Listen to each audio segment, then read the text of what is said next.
Hello my dear student, I welcome you all to Amazon academy. आज का session बहुत ही interesting होने वाला है। एक बहुत ही इंटरेस्टिंग ट्रिक मैं आपको देने वाला हूँ, एलसी ऑसिलेशन। एलसी ऑसिलेशन नाम सुनते ही बच्चों के पेट में दर्द होने लगता है, उनको थोड़ा सा घबराहट होने लगती है क्योंकि एलसी ऑसिलेशन टफ होता है, राइट। तो एलसी ऑसिलेशन के केसेस को, टफ से टफ एग्जाम्पल को कैसे देखा जाए, तो इस ट्रिक की मदद से आप कोई भी क्वेश्चन एलसी ऑसिलेशन का हो फटाफट से उसको देख सकते हैं, समझ सकते हैं। तो आइए फटाफट से देखें कि एलसी ऑसिलेशन के केस में क्या ट्रिक है जिसकी मदद से हम कर सकते हैं। तो मैं एक नहीं दो ट्रिक आपको बताऊंगा। तो ट्रिक नंबर 1, पहली जो ट्रिक है उसको समझें। ट्रिक नंबर 1, एलसी ऑसिलेशन के जो केसेस आपको मिलेंगे उसमें ज्यादातर, that means more than 99% of the time जो केस आपको मिलेगा उसमें एक चार्ज कैपेसिटर होगा और वो चार्ज कैपेसिटर एक इंडक्टर से t=0 मोमेंट पर कनेक्ट करेगा। तो सिचुएशन कुछ इस प्रकार से होगी कि मान लेते हैं ये कोई चार्ज कैपेसिटर है और इसके पास चार्ज है प्लस Q0 माइनस Q0 का, इसकी कैपेसिटेंस है C, है ना। और ये वाया अ स्विच मैं एक इंडक्टर जिसकी इंडक्टेंस वैल्यू है L, प्योर इंडक्टर जिसकी इंडक्टेंस वैल्यू है L, और इस स्विच के माध्यम से t=0 पर मैं इसको ज्वाइन करने वाला हूं, इसको क्लोज कर देने वाला हूं। तो t=0 पर अगर मैं स्विच को क्लोज कर दूं तो क्वेश्चन जनरली आपसे पूछेगा कि कैपेसिटर की प्लेट्स पर चार्ज बताओ, सर्किट में बहने वाला करंट बताओ, वगैरह वगैरह। तो अगर t=0 पर अगर आप स्विच को क्लोज कर देते हो तो किसी t समय पर, किसी t टाइम पर अगर हम इस डायग्राम को देखें तो इस ट्रिक की मदद से हम किसी भी t टाइम पर दो बहुत इंपॉर्टेंट कमोडिटीज, दो बहुत इंपॉर्टेंट चीजें, सर्किट में फ्लो करने वाला करंट और कैपेसिटर की प्लेट्स पर चार्ज प्लस Q और माइनस Q को हम इस ट्रिक की मदद से सीधा सीधा लिख सकते हैं। और जैसा कि मैंने कहा 99% ऑफ द टाइम यही केस हमें मिलेगा, तो हम straight forwardly without wasting much time analysis कर सकते हैं। हेंस चार्ज, अपर प्लेट पर जो चार्ज है, charge on the capacitor Q = Q0 cos omega t। Omega LC oscillation की नेचुरल फ्रीक्वेंसी है, ओमेगा की जो वैल्यू है दैट इज 1/√LC। ये वैल्यू है ओमेगा की 1/√LC, इसको दिमाग में रखना है। Hence charge as a function of time, Q as a function of time होगा, Q = Q0 cos omega t। और करंट सर्किट में जो फ्लो कर रहा है, जैसा कि जिस सेंस में मैंने अभी आपको दिखाया, वो समय के साथ as a function of time होगा, I = I0 sin omega t। ठीक है जी। और I0 और Q0 में एक रिलेशनशिप होगा, I0 = Q0 into omega. I0 और Q0 में एक रिलेशनशिप है, I0 = Q0 into ओमेगा। तो ये तीन बातें हैं, ये तीन चीजें हैं जो मैं आपको ट्रिक 1 के तहत सिखा रहा हूं। सीधे स्ट्रेट फॉरवर्डली चार्ज की इक्वेशन लिखना, करंट की इक्वेशन लिखना और पीक करंट और पीक चार्ज के बीच का रिलेशनशिप लिखना। ये अगर आप अपने दिमाग में रख लें इसको, तो फिर आपसे जब भी इस तरह की चीज पूछेगा फटाक से आप जवाब दे सकते हैं। अभी हम क्वेश्चंस देखेंगे। This is trick number 1। Trick number 2, trick 2 जो मैं इसी वीडियो में आपको समझा रहा हूं, ट्रिक 2, वो ट्रिक 2 है कि एलसी ऑसिलेशन में चूंकि कोई रेजिस्टेंस नहीं है, हेंस एनर्जी का लॉस नहीं हो रहा है। टोटल एनर्जी, सिस्टम के पास जो टोटल एनर्जी है वो कंजर्व्ड है। हेंस किसी भी इंस्टेंट ऑफ टाइम पर अगर मैं एलसी ऑसिलेटरी सर्किट को देखता हूं तो कैपेसिटर के अंदर जो एनर्जी स्टोर होगी और इंडक्टर के अंदर जो एनर्जी स्टोर होगी, उन दोनों का जो सम टोटल है, यूसी प्लस यूएल अगर अपन उसको बोलें, तो उनका जो सम टोटल है that sum total will remain constant. और वो सम टोटल t=0 पर सिस्टम के पास जो टोटल एनर्जी थी, किसके पास थी? केवल कैपेसिटर के पास थी, उसके बराबर होगा। Hence it would be equal to half Q0 का स्क्वायर डिवाइडेड बाय C। किसी भी इंस्टेंट पर, जैसे किसी t समय पर अगर हम देखें, कैपेसिटर पे चार्ज है Q plus Q and minus Q और सर्किट में करंट बह रहा है I। हेंस कैपेसिटर पे कितनी एनर्जी होगी? Half Q² by C। तो कैपेसिटर के पास एनर्जी होगी हाफ Q² बाय C। और इंडक्टर में क्या एनर्जी होगा? Half LI²। इन दोनों का जो सम टोटल है that will remain constant and that would be equal to half Q0 square divided by C, which is further equal to half LI0 का square. That means वो moment जब सारा का सारा एनर्जी इंडक्टर में आ जाएगा, तब सर्किट में करंट अपनी पीक वैल्यू पर होगा, I0 वो वैल्यू होगी और वो एनर्जी उस समय हो जाएगी हाफ LI0 का स्क्वायर। हेंस हाफ LI0 का square is equal to half Q0 square by C is equal to the total energy possessed by, combinedly possessed by capacitor and inductor at any point of time। तो t=0 से लेके किसी भी आगे के समय तक अगर आप देखें तो टोटल एनर्जी इस तरह की रहेगी। अब आपसे क्वेश्चन पूछेगा कि मुझे तो वो टाइम मोमेंट बता दो जब एनर्जी इस रेशियो में 50-50% दोनों में डिस्ट्रीब्यूट हो रही है, या इस तरह की कोई भी बात करेगा, तो फिर हम इस कंसेप्ट या इस ट्रिक की मदद से बहुत आसानी से इसको एनालाइज कर सकते हैं, बहुत ही आसानी से इसको समझ सकते हैं और देख सकते हैं। ठीक है जी। तो दो ट्रिक मैंने बताई। पहली ट्रिक इक्वेशन से संबंधित है और दूसरी ट्रिक एनर्जी से संबंधित है। अगर ये दो ट्रिक आप समझ जाते हैं तो ऐसा हो नहीं सकता है कि कोई भी एलसी ऑसिलेशन का क्वेश्चन आपसे छूट जाए। इवन एडवांस लेवल तक टफ से टफ क्वेश्चन भी अगर आप देखें जो आईटी ने पूछे हैं, तो वो सभी क्वेश्चन आप बड़े मजे से कर पाएंगे अगर ये दो ट्रिक आप सीख लेते हैं। तो आइए कुछ एग्जांपल्स को हम देखें और इन ट्रिक्स को उन एग्जांपल्स में लगाएं। पहला एग्जांपल देखें, capacitor C with a charge of Q naught is connected across an inductor, दिखाई दे रहा है हमें, and through a switch S at t is equal to 0 the switch is closed. तो t is equal to 0 पर मैंने कर दिया switch को close, t is equal to 0 पर स्विच को क्लोज कर दिया. तो क्या सिंपल सिचुएशन है जिसमें एक चार्ज कैपेसिटर इंडक्टर से t is equal to 0 पर कनेक्ट हो रहा है. क्या चाहता है? Find the instantaneous charge on the upper plate of the capacitor. What is the instantaneous charge on the upper plate of the capacitor? क्या ये डायरेक्ट है? अभी अभी मैंने समझाया था. Hence the charge on the upper plate of the capacitor Q can be directly written as Q is equal to Q naught cos omega t, as simple as that. And what is omega? Omega is like 1 by under root of LC. Omega is 1 by under root of LC. अरे with me options को देखें क्या options हैं. तो Q is equal to Q naught sine of 1 by root LC is omega sine omega t plus pi by 2. क्या ये option A option, क्या A option match कर जा रहा है? ए ऑप्शन बिल्कुल मैच कर जा रहा है. बी ऑप्शन को देखें, ओमेगा की वैल्यू गड़बड़ कर दी, यहाँ भी ओमेगा की वैल्यू गड़बड़ कर दी, यहाँ भी ओमेगा की वैल्यू गड़बड़ कर दी, कॉज और साइन कर दिया. हेंस जो राइट आंसर है that is a pretty easy oral question, है ना. तो ट्रिक से देखा, फटाफट से हमें समझ में आ गया, and it is an pretty oral, pretty easy question. आ जाए अगला क्वेश्चन देखें. An inductor in an LC oscillation has a maximum potential difference of the inductor has a maximum potential difference of 16 volt, है ना. Inductor के across maximum potential difference 16 volt का है. और जब इंडक्टर के अक्रॉस मैक्सिमम पोटेंशियल डिफरेंस होगा तो क्या उसी समय कैपेसिटर के अक्रॉस भी मैक्सिमम पोटेंशियल डिफरेंस होगा. और कैपेसिटर के अक्रॉस मैक्सिमम पोटेंशियल डिफरेंस कितना होगा? Q naught by C. ऐसा क्यों? ऐसा इसलिए क्योंकि कैपेसिटर और इंडक्टर आपस में कनेक्टेड हैं. तो दोनों के अक्रॉस जो पोटेंशियल डिफरेंस है वो हमेशा ही सेम है एज पर किरचॉफ लॉ. तो जिस मोमेंट पर इंडक्टर के across maximum potential difference, capacitor के अक्रॉस भी मैक्सिमम पोटेंशियल डिफरेंस, और मैक्सिमम पोटेंशियल डिफरेंस कैपेसिटर के अक्रॉस कितना होगा? Q naught by C. तो Q naught by C की जो वैल्यू है that is given to me as 16 volt. एक बात हो गई. And maximum energy of 640 joules micro joules mu J. Inductor के अंदर मैक्सिमम एनर्जी है 640. तो क्या यही है एनर्जी ऑफ ऑसिलेशन? क्या यही वो एनर्जी है जो अभी हमने पीछे लिखी थी, है ना भाई. तो अभी हमने जो पीछे एनर्जी लिखी थी, ये जो एनर्जी लिखी थी, ये जो एनर्जी लिखी थी, क्या यही वो एनर्जी है ना.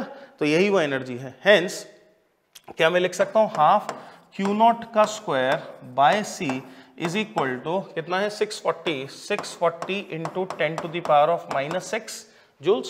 क्या ये दो इक्वेशन लिख सकते हैं? और क्या इन दो इक्वेशन की मदद से क्या हम C का वैल्यू निकाल सकते हैं? उसने वही पूछा, find the value of the capacitor in the circuit. तो what would be the value of capacitor in the circuit? तो फर्स्ट इक्वेशन को स्क्वायर करके सेकंड इक्वेशन से डिवाइड कर देते हैं. तो Q naught का square divided by C square. ये तो मैंने फर्स्ट इक्वेशन का जो है स्क्वायर किया, और अब मैं सेकंड इक्वेशन से इसको डिवाइड कर दे रहा हूं. तो Q naught का स्क्वायर डिवाइडेड बाय 2C ऊपर चला जाएगा इज इक्वल टू उधर 16 into 16 divided by 640 into 10 to the power of -6.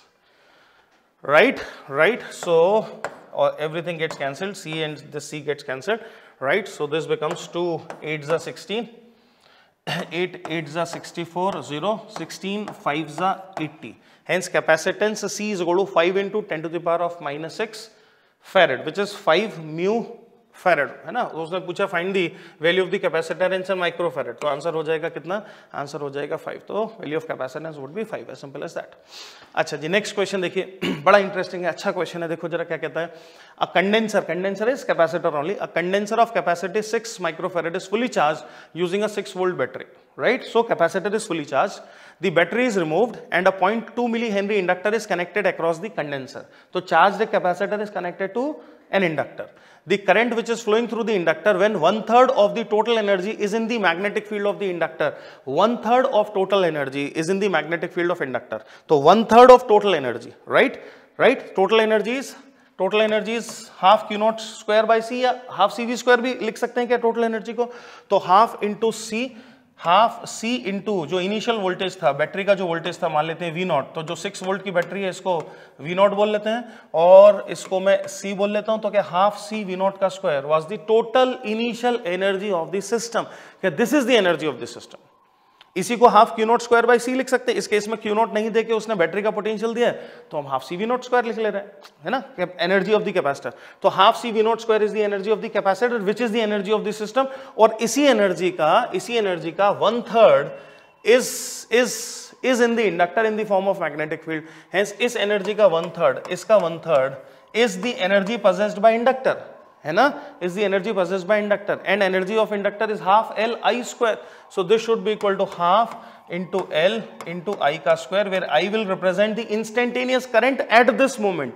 At this moment when the energy is 1/3 of the total energy, right? तो क्या इस कैलकुलेशन से क्या हम I का वैल्यू निकालें, सबका वैल्यू सब्स्टिट्यूट कर दें, C का वैल्यू सब्स्टिट्यूट कर दें, तो it would be like half into C is 6 into 10 to the power of -6 into V0 का square which is 6 into 6 divided by 3 is equal to half into L. What is inductance? 0.2 millihenry. तो 0.2 into 10 to the power of -3 into I square.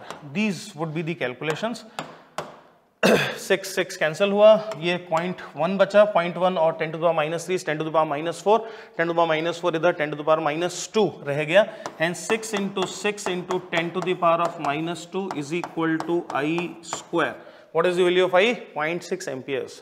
So instantaneous current at this moment is 0.6 amperes. The answer is, the right answer is D. The right answer is D. Easy?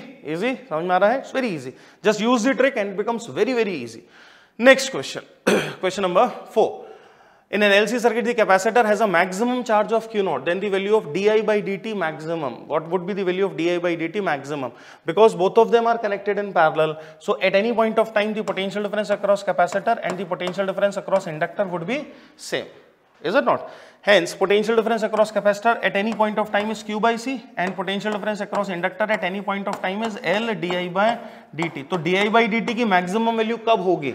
di by dt की maximum value तब होगी जब charge अपनी maximum value पर हो, जो कि कितना है Q0. Hence, di by dt, it's very easy. di by dt maximum is nothing but Q0 divided by LC. Is nothing but Q0 divided by LC. कौन सा आंसर है? A आंसर है, right? तो answer is A. Last question. Question says that this is the capacitor and this is a battery, and the capacitor is connected to battery and the switch was in position 1, right? The capacitor को पूरा charge होने दिया. Capacitor is now fully charged. Now the switch is shifted to position number 2. Initially the key was placed on 1 till the capacitor get fully charged. Now the key is placed on 2 at t is equal to 0. The time and the energy in both capacitor and inductor will be same. The time at which the energy in both capacitor and inductor would be same. क्या हम देख रहे हैं कि capacitor t is equal to 0 moment पर मैंने connect किया, तो क्या चार्ज कैपेसिटर इंडक्टर से कनेक्ट हुआ है ना? तो क्या ये चार्ज कैपेसिटर इंडक्टर से कनेक्ट करने वाली सिचुएशन है, और as per our trick the charge on the capacitor now as a function of time would be given by q is equal to q0 cos omega t, where omega is 1 by root LC, as simple as that, right? Now he is asking the time when the energy in both capacitor and inductor will be same. तो time moment when energy in both capacitor and inductor would be same, total energy is constant. तो इस question में दोनों trick लग रही हैं, trick number 1 and trick number 2. Trick number 1 लग के तो इक्वेशन लिख लिया. अभी ट्रिक नंबर 2 का मैं इस्तेमाल करूंगा. टोटल एनर्जी कांस्टेंट है, एनर्जी हाफ हाफ दोनों में डिस्ट्रीब्यूट हो गया. हेंस कैपेसिटर के पास जो एनर्जी होगा अभी राइट नाउ, जब दोनों को 50-50% एनर्जी मिला है, when energy of capacitor is equal to energy of inductor, जब ये सिचुएशन होगी तो क्या हम कह सकते हैं energy of capacitor would be half of total energy. Energy of capacitor would be half of total energy, and total energy if is half q0 square by c, let us say half q0 square by c, and right now the charge if is q, तो half q square by c is the energy of capacitor is half of the total energy which is half q0 square by c. ये मैं oral भी लिख सकता था. केवल मैं आपको ये समझाना चाह रहा हूं कि जब 50-50% दोनों में एनर्जी स्टोर होगी तो उस समय कैपेसिटर पे कितना चार्ज होगा? q0 by root 2. Q0 by root 2. उस समय सर्किट में कितना करंट होगा? I0 by root 2. Trick number 2 से आ रहा है ये. Hence the charge on the capacitor would be equal to Q0 by root 2. तो क्या हमें वो टाइम मोमेंट पकड़ने हैं, बताने हैं जिस पर कैपेसिटर पे चार्ज Q0 by root 2 हो, via this equation trick number 1 की मदद से. तो just substitute the value of Q here. So if you substitute the value of Q0 by root 2 here, you will get 1 by root 2. 1 by root 2 is equal to cos omega t. Now you can have multiple solutions of this. The very first solution would be when omega t becomes pi by 4. Hence the first solution would be omega t is equal to pi by 4, or t is equal to pi by 4 omega. So t, the पहला solution is t is equal to pi by 4 omega, and omega is 1 by root LC. So root LC गया numerator में. Hence pi root LC by 4, which is our option number A. That is the first time. Right उसके बाद और आगे moment कौन से होंगे जब मुझे 1/√2 की वैल्यू आ जाए, और चूंकि एनर्जी की बात कर रहे हैं तो क्या प्लस माइनस का साइन भी लगाएंगे हम, right. Hence cos omega t is equal two plus minus 1/√2 की इक्वेशन है। तो अगला जो सॉल्यूशन होगा, इससे नेक्स्ट जो सॉल्यूशन होगा, that would be omega t is equal to pi minus pi by 4, है ना। तो omega t is equal to, next solution होगा omega t is equal to pi minus of pi by 4 which is 3 pi by 4। उससे अगला solution होगा omega T, let us से if this was t1, this would be t2, this would be t3, pi plus pi by 4 and so on and so on. So this will give you 3 pi by 4, 3 pi by 4, this will give you 5 pi by 4. Are you with me? Hence t2, if this is the value of t1, then the value of t2 would be how much? The value of t2 would be 3 pi root LC by 4. कोई option नहीं है ऐसा। The value of t3 would be 5 pi root LC by 4, 5 pi root LC by 4, option number C option है। तो obviously B और D outrightly गलत हो जाते हैं, हेंस हमारे राइट आंसर आ जाएंगे ए एंड सी। चूंकि ट्रिग्नोमेट्रिक इक्वेशंस हैं, there can be more than one solutions. यहाँ पर एडवांस में इस तरह की चीजें आ जाती हैं, मोर देन वन सॉल्यूशन, उसका हमें ध्यान रखना पड़ता है, इसीलिए क्वेश्चन मैंने यहाँ रखा सो दैट आप इस बात को भी समझ सकें कि चूंकि ट्रिग्नोमेट्रिक इक्वेशंस हैं, hence you have to be very very cautious, you have to be very very keen कि कोई सॉल्यूशन मिस ना हो जाए मल्टीपल चॉइस क्वेश्चंस में। Is this okay with everyone? So मैं उम्मीद कर रहा हूं कि ये ट्रिक आपने समझी होगी और इस ट्रिक का आप अपने एग्जाम में, कॉम्पिटिटिव एग्जाम में फायदा उठाएंगे, नीट में भी और मेडिकल के भी एग्जाम्स में भी और आईटी के एग्जाम्स में भी। एडवांस में एलसी ऑसिलेशन पर क्वेश्चंस आ जाते हैं। एलसी ऑसिलेशन जनरली एक टफ कंसेप्ट की तरह, एक टफ चीज की तरह जनरली स्टूडेंट देखता है, हेंस क्वेश्चंस जो पूछे जाएंगे इजी होंगे। अगर ये दोनों ट्रिक हमें समझ में आ गई अच्छे से, तो मैं उम्मीद कर रहा हूं कि आप इस पर अगर एक क्वेश्चन आता है या दो क्वेश्चन आते हैं तो आप कर पाएंगे and you will fetch marks. Thank you very much, thank you. For detailed videos, daily practice problems and live chat, visit academy.amazon.in or download the app.